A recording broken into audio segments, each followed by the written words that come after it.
ഇപ്പം നിങ്ങൾ ചെറുപ്പത്തിൽ എന്തെങ്കിലും നിങ്ങൾക്ക് ഒരു നല്ലൊരു എക്സ്പീരിയൻസ് ഉണ്ടായി, ഭയങ്കര ഹാപ്പിനെസ് ഒക്കെ ഉള്ള ഒരു എക്സ്പീരിയൻസ് ഉണ്ടായി വിചാരിച്ചോ, വീട്ടിലൊരു വെറൈറ്റി ആയിട്ടുള്ള ഒരു ഫുഡൊക്കെ ഉണ്ടാക്കി വിചാരിച്ചോ. അപ്പോൾ അത് നിങ്ങൾക്ക് ഭയങ്കര ഇഷ്ടമായിരുന്നു, നിങ്ങൾക്ക് ഇഷ്ടമുള്ള ഫുഡ് നിങ്ങളെ മദർ നിങ്ങൾക്ക് എപ്പോഴും ഉണ്ടാക്കി തരും വിചാരിച്ചോ. പിന്നെ ഏകദേശം നിങ്ങൾക്ക് ഒരു 20-25 വയസ്സായിട്ട് കുറേ കാലങ്ങളൊക്കെ കഴിച്ചിട്ടില്ല.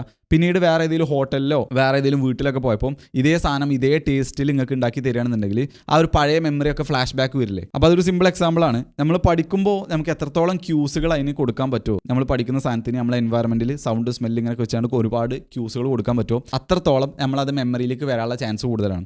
ഇപ്പോൾ നമ്മൾ ഒരേ സ്ഥലത്ത് ഇരുന്നുകൊണ്ടാണ് എന്നും പഠിക്കുന്നത്, ഒരേ സമയത്ത് പഠിക്കണമെന്നുണ്ടെങ്കിൽ അതിനൊരു ലിമിറ്റഡ് എമൗണ്ട് ഓഫ് ക്യൂസുകളെ ആ ഒരു പ്രത്യേകിച്ച് ആ ഒരു ഇൻഫർമേഷൻ നമ്മൾ സ്റ്റോർ ചെയ്യുമ്പോൾ ഉണ്ടാവുള്ളൂ. അവിടെയുള്ള ആ ഒരു എൻവയറമെന്റ്, അവിടെയുള്ള ആ ഒരു അറ്റ്മോസ്ഫിയർ, ഈ കാര്യങ്ങളൊക്കെ നമ്മൾ ബ്രെയിൻ നോട്ടീസ് ചെയ്തിട്ടുണ്ടാവുള്ളൂ. അതിന് പകരം നിങ്ങൾക്ക് ചെയ്യാൻ പറ്റുന്ന സംഭവമാണ് കോണ്ടെക്സ്റ്റ് സ്വിച്ചിങ് എന്നുള്ളത്. അതായത് നമ്മൾ കുറച്ച് നേരം റൂമിൽ നിന്ന് പഠിക്കുന്നു, പിന്നെ കുറച്ച് നേരം പുറത്തുകൂടെ നടന്നുകൊണ്ട് പഠിക്കുന്നു, പിന്നെ കുറച്ച് നേരം കഫേയിൽ പോയി പഠിക്കുന്നു. ഇങ്ങനെയൊക്കെ ചെയ്യുമ്പോൾ പല സ്ഥലത്തിൽ നിന്നുള്ള പല എൻവയറമെൻറ്റിൽ നിന്നുള്ള കാര്യങ്ങൾ ക്യൂസുകളൊക്കെ ആ ഒരു സെയിം സാധനത്തിന്മേൽ വെച്ചുകൊണ്ടാണ് നമ്മളെ മെമ്മറിക്ക് പോകുന്നത്. അപ്പോൾ അതെന്ത് ചെയ്യും, എക്സാമിന് നമുക്ക് ഇതിലേതെങ്കിലുമൊക്കെ കിട്ടിക്കഴിഞ്ഞാൽ തന്നെ നമ്മൾ ആ മെമ്മറി കിട്ടാനുള്ള ചാൻസ് കൂടുതലാണ്. അപ്പോൾ ഒരു എൻവയറമെൻറ്റിനെക്കാട്ടും ബെറ്ററാണ് എന്ത് പല എൻവയറമെൻറ്റിൽ നിന്ന് പഠിക്കണം എന്നുള്ളത്.